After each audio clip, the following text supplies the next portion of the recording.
Have you ever wondered if it makes sense to install energy-efficient windows in your home?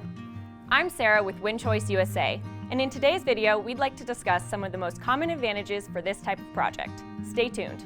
Needless to say, there are plenty of myths out there about energy-efficient windows. What's true and what's not? Let's start by breaking down some of the biggest advantages to energy-efficient windows. First and foremost, you can save big on energy costs.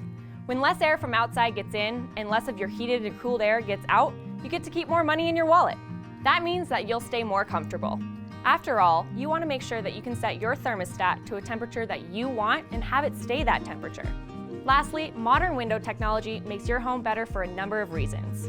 From letting in more light to reducing the damage to furniture, carpets, and art around your home, new windows just make your life easier in your home. At the end of the day, saving money is always a top priority. That's why energy-efficient windows make so much sense. On average, people save between 5 and 30% on their energy costs depending on their location. There are plenty of great reasons to take advantage of energy-efficient windows. So if you're thinking about making the switch, don't hesitate to contact us today with any questions you may have. We're happy to help. At WindChoice USA, we go above and beyond to provide our customers with custom windows made specifically for their homes. No matter your needs, we can help. Get a free estimate for your project at windchoiceusa.net today.